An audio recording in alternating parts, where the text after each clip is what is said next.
Today, we're talking about something almost every single one of you has that may end up getting you killed. Let's get into it. Hey, welcome back to another episode of The One Row. My name is David. Hopefully, you're having a beautiful day. Anyway, today we are talking about something that all of us have. I can guarantee you right now, wherever you are, it's either in your hand right now as you watch this video, it's in your pocket, sitting next to you on the couch, sitting next to you on the end table next to your bed. But I can guarantee you that almost for every single one of you, it's within arm's reach. And what I'm talking about is your cell phone. Now, in today's day and age, we all have phones. When I was growing up, cell phones weren't a thing, right? All homes had phones. I'm not that old, but we had just wall phones at your house, and we all shared that.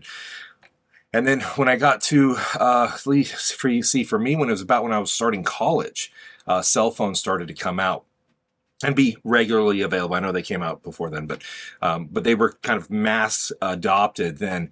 And then in 2007, 8, the iPhone came out, and then it turned in from just a simple, regular, phone like the old Nokia phones or the Razr flip phones or whatever. It turned into actually smartphones, which then now power our day-to-day lives in so many different ways. And don't get me wrong, this is not a blast on technology or a blast on cell phones in general. This is a conversation about how we have become very, very reliant on our cell phones. And this is not, I'm great at this and you're terrible and you need to do better. It was more of a realization of how dependent we are on our phones. The other day I had a little issue with, actually yesterday, the Jeep died when we were in traffic, so I had to help, end up getting some help, pushed it out of the road. I'm going to deal with that tomorrow. When we left the Jeep there and went back home, I left my cell phone in the Jeep. And now I had my watch, which is an Apple, an Apple Watch, and so I was still able to do phone calls and texting and email and stuff on my watch if I needed to. But eventually, we went back into town and got my phone. But it just made me think for a minute about how dependent I am on my phone. Now, to give you an example of just one simple thing, what is your spouse, significant other, partner, what's their phone number? Do you know it? If I asked you I literally type it into a payphone. Payphone's a thing that used. Never mind. That's actually just don't. If I gave you my phone and told you to call your spouse and you didn't have it programmed in, could you actually type the phone number to get to your spouse? What about your kids? Could you call your kids? What about your parents? So I actually know Jamie's phone number, but there's a specific reason why I know it, and it's not because I was trying to always make sure I knew Jamie's phone number.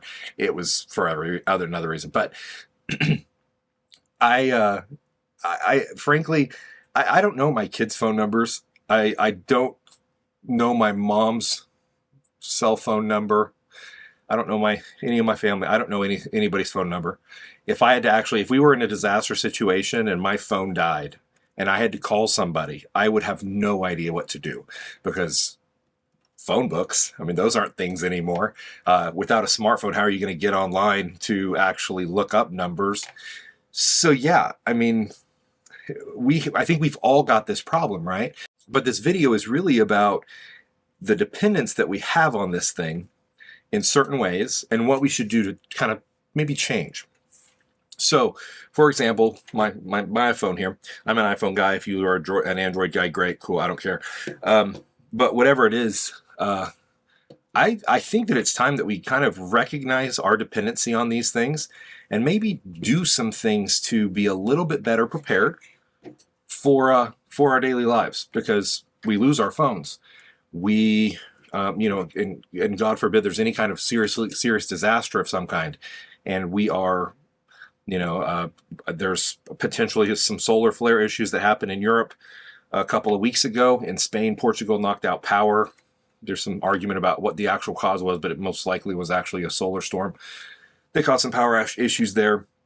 If it was a strong enough thing, do these handy little devices, are they going to actually survive? And I don't have an answer for you, and there's disputed facts on both sides of that. But there are real risks that in an emergency situation we won't have our phones. that they may not be accessible. So maybe we'll lose the ability to recharge them. One of my challenges to all of you, and includes myself, because like again, I need to do this, is to actually create a call sheet and put it in my wallet.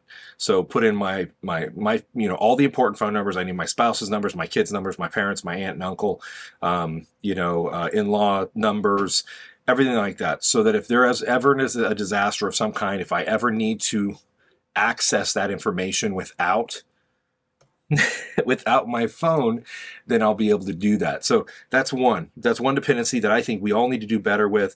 Create a little call sheet, just name, phone number, laminate it, and stick it in your wallet. And if you want to laminate something, you can just take it to like Office Depot or Staples, and they'll laminate it for you, or they sell little lamination kits. You can just laminate it and use scissors to cut out of the lamination, and you're set. It's not a big deal. It's easy to do. Second thing that we've become very reliant on our phones is navigation. Now, I'm a navigation guy. I think geospatially, I'm very good at navigating, but I'm become very dependent on my phone, even for areas that I'm like comfortable driving in, and I know the roads and I know how to get from point A to point B. I'll still plug it into Waze or Google Maps or whatever, just because I want to know traffic and I want to get rerouted if there's a faster way and get there as quickly as I can. So, but I know for a lot of the younger generation who didn't used to have to use maps. Again, growing up, I had to use maps to get around and written directions. If I was traveling somewhere, I had to have written directions or a map to get there, particularly if it's an area I didn't know. Now, you just plug it in your phone and you go, and if you've never been there, it doesn't matter. You got Waze, and it'll take you right there. But if you ever have to navigate without your phone, you're on a road trip and you lose your phone on the way. Do you have this geospatial cognitive abilities to actually get from point A to point B, or how to read a map? Like if I, took my kids, my oldest is 19, no 20. He's 20 now. From 20 down to 10 is my kids' age ranges. If I gave them a map and said, I'm going to drive, you tell me how to get there, are they going to actually be able to do that? Maybe they play a lot of video games, so they're pretty good at geospatial. Video games are actually really, really good at teaching you geospatial cognitive functions, just because, if you're playing a game and you're on a map, you have to figure out how to navigate the map. So it actually is really good for that. So maybe they'd be able to figure it out pretty well. But even if they didn't have a map, could they actually figure out from just, okay, I'm driving down the road right now and it's 4 PM and I'm trying to go north. Am I heading north? It's 4 PM. Can I just look around and figure out north?